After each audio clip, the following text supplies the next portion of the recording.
Have you read this? If you haven't, you should. And if you have, try reading it again. It's the story of the Sneetches and how some Sneetches have bellies with stars and others do not.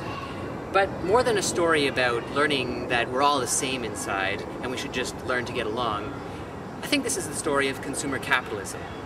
Because it's the sly Sylvester McMonkey McBean who comes along with his star-on and later star-off machine to sell the Sneetches a solution to feeling left out. It's McBean, in the end, who walks away with truckloads of cash. Let's talk about what consumer capitalism is. The basic idea is that a bunch of corporations make a bunch of stuff for us, the masses, and we're supposed to consume that stuff on a daily basis. Well, there's a big problem with corporations deciding for us what we should consume. The most basic problem is that most of that stuff is made by exploiting workers. Whether it's 50 cents an hour work, or 12 hours of work a day, or factories that are patrolled by guards with big guns. That's where our stuff comes from. But I think another big problem is that we're exposed to a daily diet of advertising. Advertising that tells us that we're not good enough, we're not smart enough, we're not sexy enough, unless we have that stuff. So how many ads do you think you see a day? Certainly no more than a few dozen, right? Consumer culture is a fear-based culture. It tries to make people feel inadequate and then turn around and sell them a solution to their problems. And what age group do you think some of the most aggressive marketing techniques are aimed towards? So this isn't simply a diatribe against consumer culture. It's the idea that we can do things differently, better. So for example, we've used the same 25 reusable diapers for the past 2.5 years. We also co-sleep, so we don't need a bassinet or a crib or the dozens of other things that go along with that. The last thing, and perhaps the most important, is that we breastfeed. And when you breastfeed, you jam consumer culture. Now the formula industry is an $8 billion a year industry. Put aside for a second the nasty chemicals they're finding lining the insides of formula cans. Put aside the biphenyl A that's found leaching from 5 leading brands of baby bottles. And put aside the cancer-causing PVC plastics that make up the soft plastic that you see in teethers and soothers in just about every baby's mouth that you look at. Let's think about how much $8 billion is. If I take this loonie and I put it down here on the ground and make it the bottom of a stack of 8 billion loonies, how high do you think that would be? The height of the CN Tower?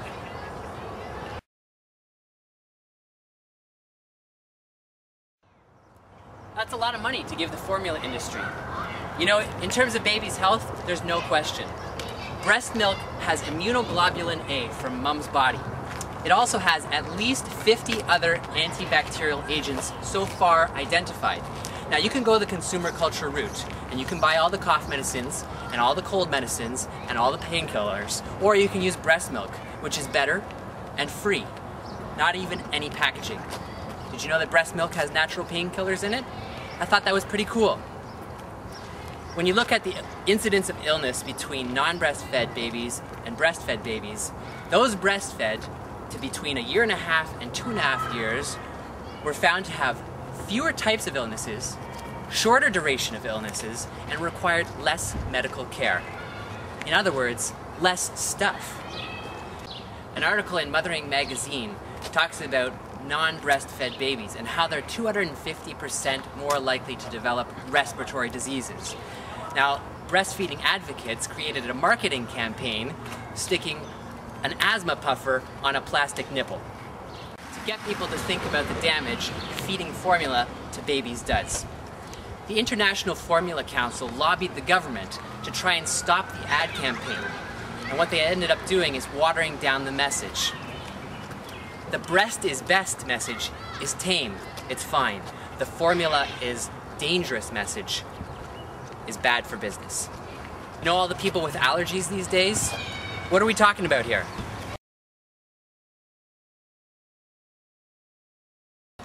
There are a lot of things you can buy to reduce the problem of allergies. But we're up against a lot of stuff, like factory and car exhaust in the air, which is full of polycyclic aromatic hydrocarbons. And we should probably do something about that by consuming less. But if you care, it turns out that breastfeeding your kid in the early years helps prevent allergies. Want to make your kid smart? Well, you could go out and buy the glut of products on the market that market themselves as ways to make your baby smart.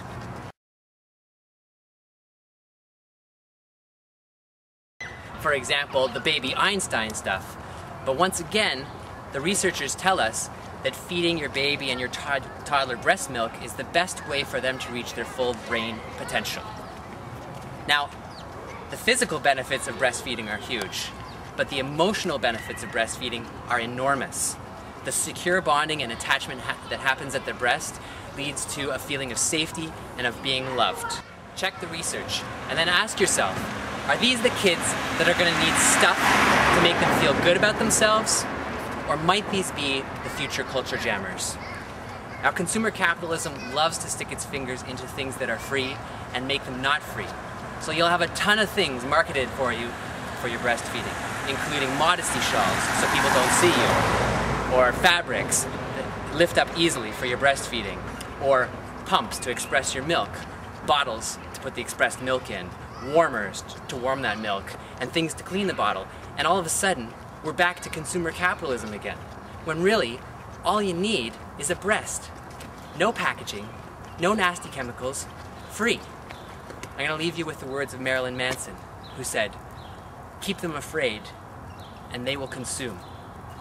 Think about it, and don't let McBean get the better of you.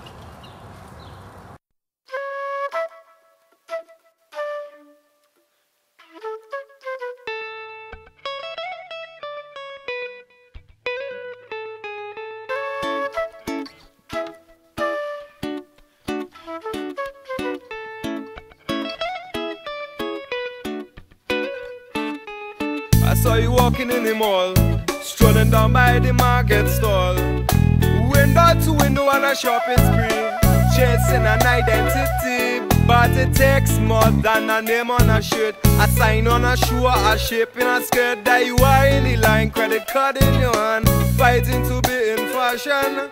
On the radio, on the billboard, on the commercial all the time, they telling the lie. We are what we buy, in the paper, in the postal, the magazine all the time. They telling the lie, so please remember, you are more than you consume, much more than you presume, more than others might assume.